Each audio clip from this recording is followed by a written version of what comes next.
So that is playing live on the Sonokinetic Indie, and if we call it up here, we can see that indeed with Sonokinetic Indie turned on with the magic button here, which is the phrase link, the melodic passages and phrases just blend into one another, and you have control over how when they come in and when they go out. And so without any MIDI, playing live on the keyboard, that was all just played live now on the keyboard.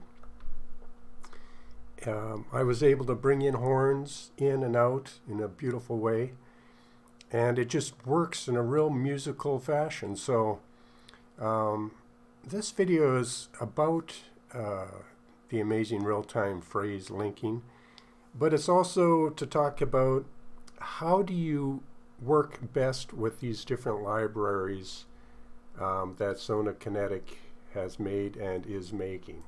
Do you ignore them and just think, well, they're phrase-based libraries, and it's just, I mean, it sounds great in certain little places, but I can't really use them in my compositions. They're not versatile enough. And I've discussed this before because it's a real topic out there, because Sonokinetic does make so many great libraries. It's like they're almost too hard to ignore the beauty of their passages. And so how do you work with these libraries in a real way, in a workflow in your DAW?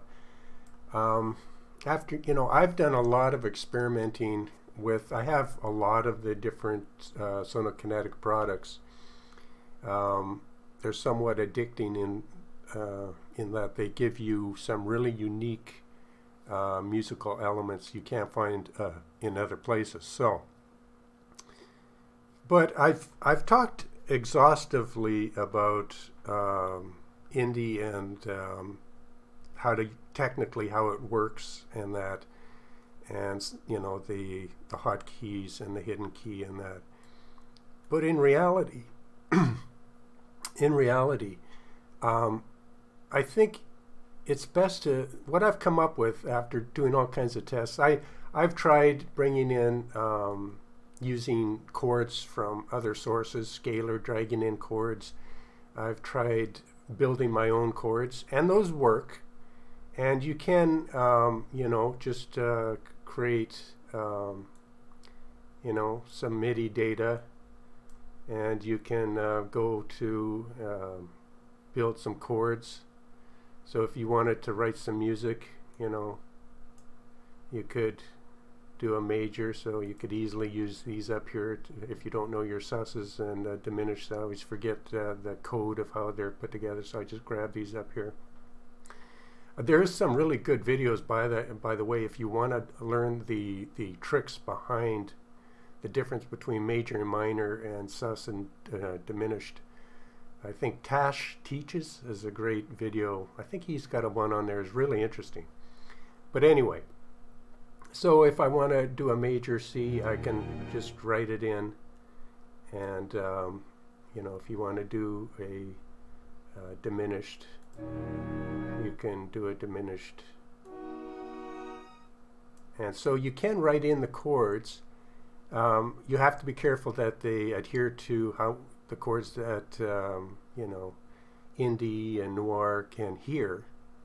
And so you're kind of limited right off the bat, where you're building chords to give you an interesting progression. But when they created these libraries, at least especially with indie, they were in a room together, a hall, and they created this music in a very passionate and intimate way, where the musicians are playing off each other, and you really pick that up. Now, when you go in reverse and try to build chords that weren't specifically made in the program, you're kind of going in reverse. You're kind of shooting yourself in the foot a little bit. Now these chords will work, if they can be heard by indie, all the basic chords will work. But I think the point I'm trying to make here is that why go that route? Why even go that route? You can do that with other libraries, right? You can write MIDI, you can drag in MIDI from so many sources, re-MIDI, scalar, easy keys, easy bass, a bunch of products from UJam now, all have MIDI drag. So you can do that with other libraries.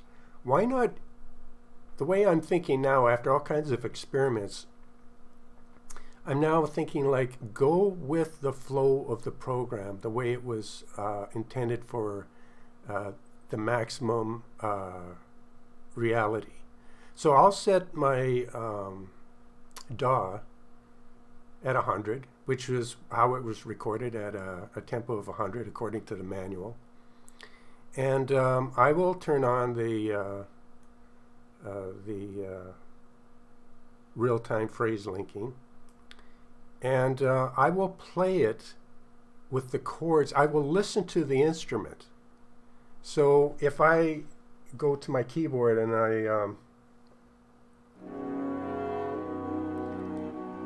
so I hear a B I'm playing, and I'll usually start with like one instrument, and I'll just try different chords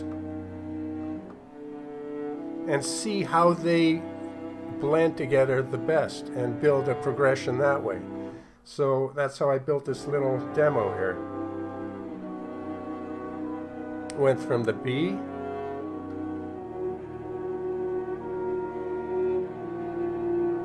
and then back,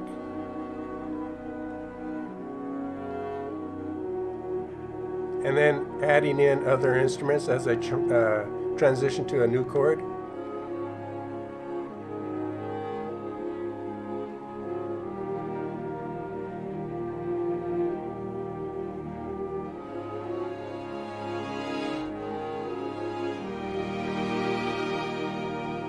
That one's got to be turned down a little bit. But another little trick is if you're doing it this way, you want to know how the tools work. So in this case, this phrase was too loud when it apexes, when it reaches its maximum in its phrase. So I turn it down so it just blends in better. And if it comes in too strong, but this one comes in really slowly, so I don't have to worry. But some are more strong and they have to be faded in a little bit, so that they don't come in so abruptly if you're going for one of these type of lines. And I'll pan them a little bit, but I mainly adjust the volumes so that everything blends in and flows nicely. And because it's not really rhythmic, you don't have to change the offsets unless you have a certain phrase that's kind of abrupt and you might want to change it in its, how it fits in. But other than that, it's just kind of, getting the volumes to blend in nicely when they're moving back and forth together. So.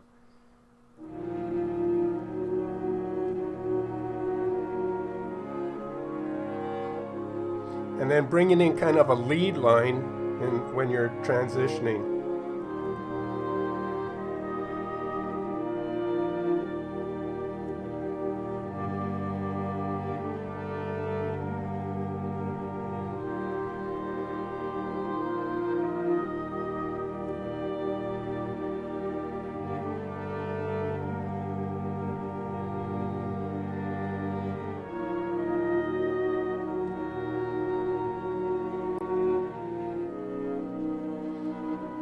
And just playing live, you're going to make little mistakes here and there, but you can see how, I think the best way to play it, and the way I enjoy playing indie the best, is when I have it at the right tempo, the optimal tempo, and the phrases are kind of matched with the volume, and I got the linking turned on, and I just flow with what sounds best as it was recorded in the different keys in different chords, right?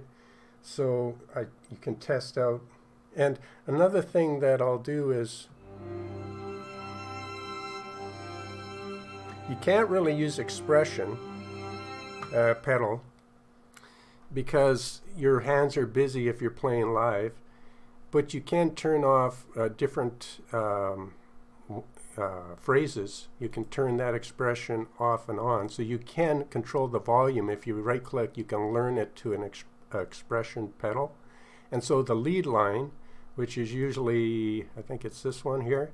So this one's usually a little louder, and I might turn off the expression on all the rest so they're playing normal volume, and have the expression on the lead line, which if you have it on a pedal, you can kind of bring it up higher and lower. Another thing you could do is have several indies and just have certain instruments, like the bass is on one track, and you could have the horns on another, you could have the woodwinds on another, maybe the lead lines on another track. And so then in post-production you could do some editing there on individual tracks. But yeah, I'm finding that when you don't fight indie and don't try to make it do things that it's harder for it to do, like again, you can just bring in any kind of chord progression. But I'm really finding that if I listen to it as an instrument, if though indie was its own instrument, because obviously it's not a physical instrument, but it's taking all these players in a room, and it's really giving you this interface. And why not listen to how it sings to you, like.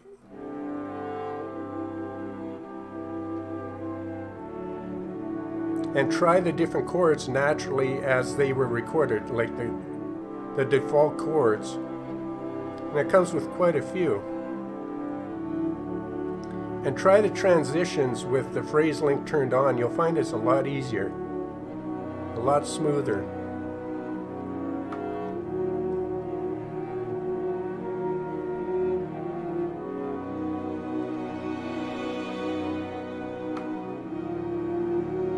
And with your right hand, you can bring in these different elements as it evolves over time.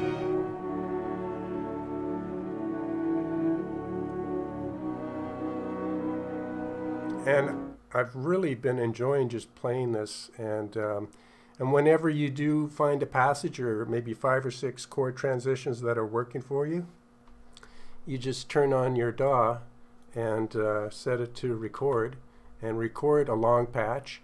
And that MIDI data will be the chords. It'll have the chord data, and you'll have the phrase transitions in here. And if you want to later break it up, you can just copy the MIDI data to your bass track, to your horns track, to your woodwinds track. It'll be the same transitions and chords, but it'll be broken up on different tracks, so you have a lot more control in post-production. So I just want to mention those things, and how enjoyable it is to play live.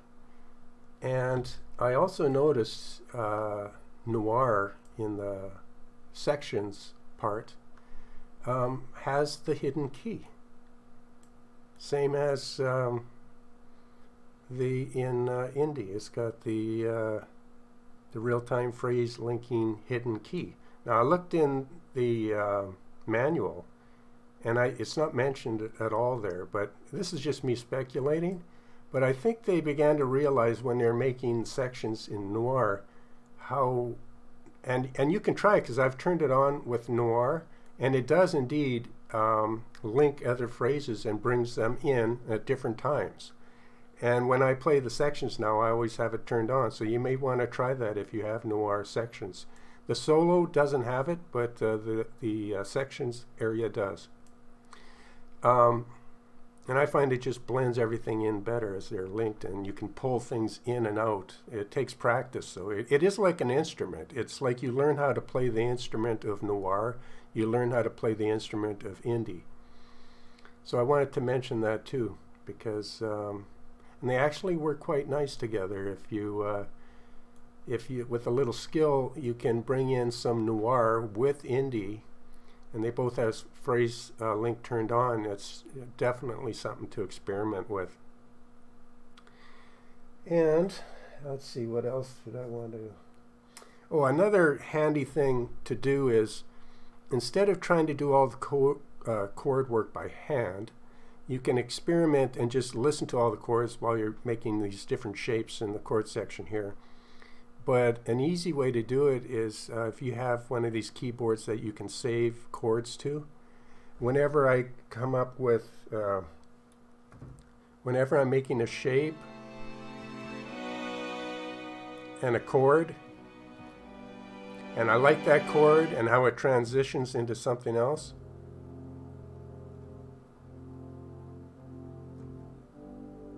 I will save those chord transitions on buttons on my keyboard, right? So if you have a keyboard that does chord save, just save those transitions as you're experimenting, and then play them back just by hitting the buttons. Then, you know, the only thing you're really concentrating on when you're playing it back is just your different phrases coming in and out. Your chords are all on one button, right?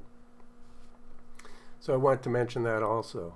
So give that a try with Noir. Try that secret button that's not so secret. But yeah, just to finish what I was saying, I think when they were creating Noir, this is my speculation, that they began to see that phrase linking is definitely a thing, but the Noir library wasn't necessarily so melodic, and some of their past libraries are more dynamic.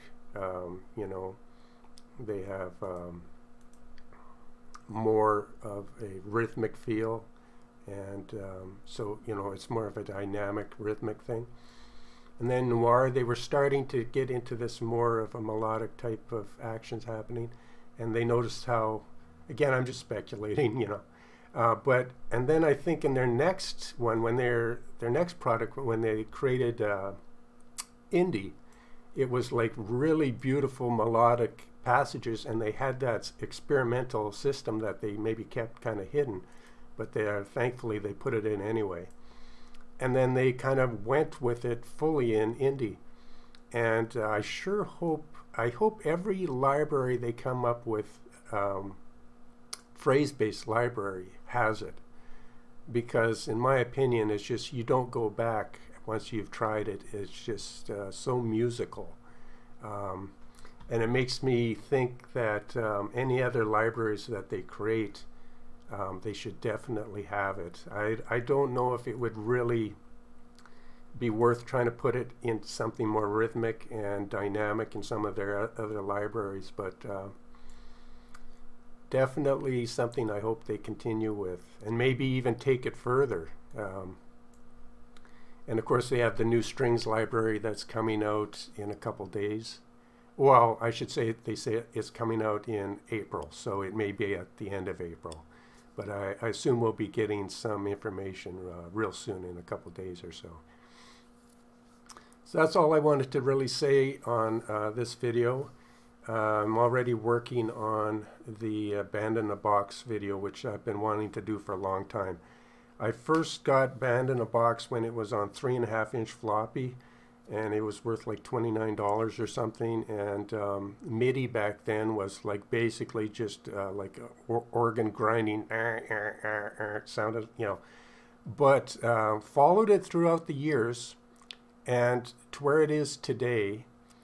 And they have a DAW plug-in for all the major DAWs, and they have the main program, and you basically open up the DAW plug-in, or the plug-in into your DAW, and it acts like a VST, and you're able to sync up the chord track locations. You can't just drag in one of Band in a Box chord track, but you can sync the locations, so you can easily take your chord track in Cubase and just type in the chords, knowing that they're lining up perfectly within. So it's workable and doable.